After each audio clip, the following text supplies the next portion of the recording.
It's August, and that means it's another new issue of Fight Club 2. This one, issue number 3. I have not read it yet. As usual, I'll do my introduction, read it, and then give you my thoughts. I like this cover mainly because ever since Fight Club, I've been big into penguins and collect penguin stuff, so I like the idea of the penguin lounge pants and, narrator and Tyler, and also indicates that Tyler's been with narrator since a child, as we were first introduced to in the last issue. Hello, don't worry, I won't shoot my face for most of this. Got some dogs behind me. Alright, on non-Fight Club news first. Yes, I'm aware there are these things called fiery chicken fries that have just been introduced. I will be trying them and making a video of that shortly for those of you who just watch that stuff.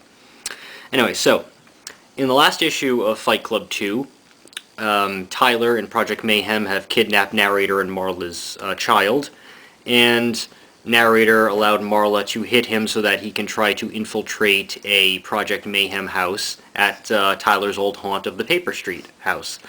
And, you can go back to my reviews of issues 1 and 2 if you want a few more details about the plot there, but that's basically where we are now. The last issue ended with narrator about to get all of his, 2 pair of black socks, 2 pair of black pants, and go into the Paper Street house. So, I'll read it, and I'll tell you my details. And this dog is going to continue to lick my hand. Okay, so I've read issue 3, and it felt like it went by the fastest, like it was the shortest of the issues so far, but I'm pretty sure all the issues are pretty much equal in page numbers. Alright, plot-wise, not much actually happens in this issue.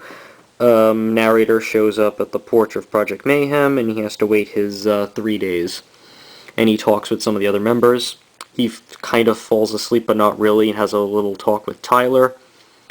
Eventually, through some hypnosis and some well-placed phrases, Tyler takes over, and then he heads off to do something else, but not before calling a college student in med school, who Project Mayhem is bankrolling, and he is one of the human sacrifices, much like Raymond K. Hessel in the original Fight Club novel and in the movie, where if he doesn't have a GPA of a certain number, Project Mayhem will off him. So, basically succeed or be killed.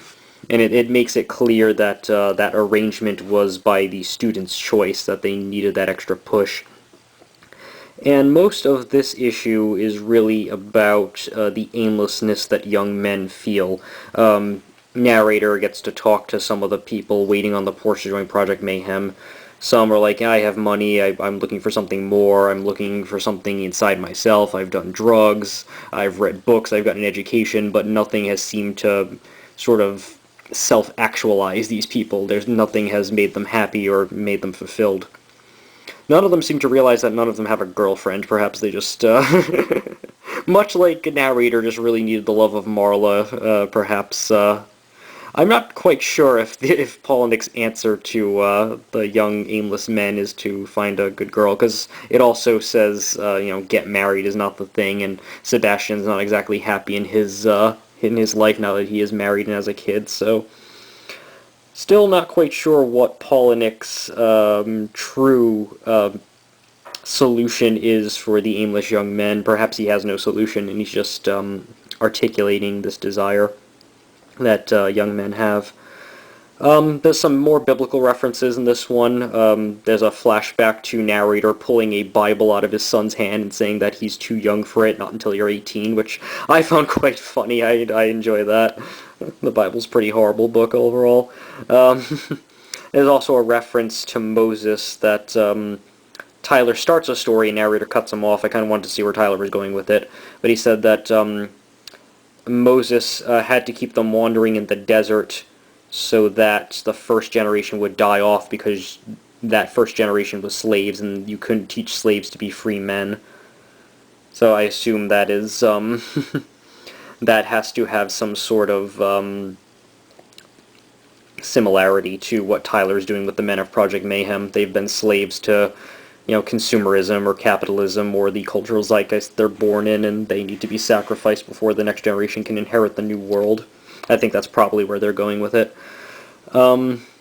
There is a part where, I'm not sure if it's a dream sequence or if it actually happened, but Tyler is giving a large speech and he's telling people, kill the president. If you can't kill a senator, if you can't kill a councilman, it's, cut off the head. So I'm not sure if what Tyler's ultimate goal is. Is it mass assassinations? Is it taking Project Mayhem more into further terrorism? We don't quite know yet. And not a lot happens to advance the plot itself. This is mostly Palahniuk sort of... I mean, this issue, as far as the dialogue, it feels like the most Palahniuk-ian dialogue with the young men. It feels like the prose of Palahniuk, more so than the other two issues. So even though no plot really happens all that much, this one is a lot about talking about this sort of young men idea and what's going on. And, I mean, it does show that Project Mayhem is still alive and well, but it's moving into this new phase called Rise or Die, with the Z.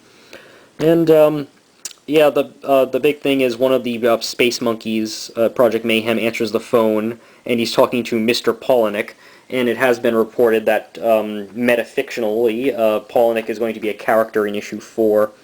It also references Miss Kane, that is Chelsea Kane. She is an author friend of Palahniuk's. She wrote the series of books with Gretchen Lowell, Heart Sick, Sweetheart, Evil at Heart, Night Season. I'm trying to think of the rest of the titles. There's a couple of those books.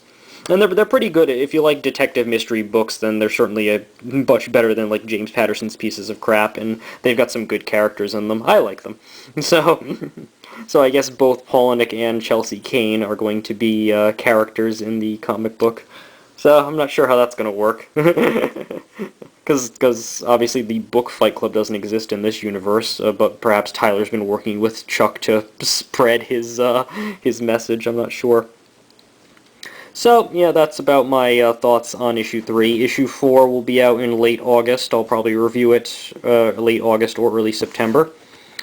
I didn't get the normal cover for issue 4 because I didn't quite like it, so I bought one of the variant covers, which I'll show you when I get it. But I do like this. Is my favorite of the cover so far by David Mack. He actually autographed it there regularly and not with the Asian type square.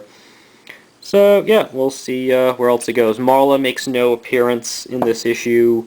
The son is still Junior. Is still unaccounted for. And that's about it. I'll leave you with my sleeping dogs. I'll let them lie.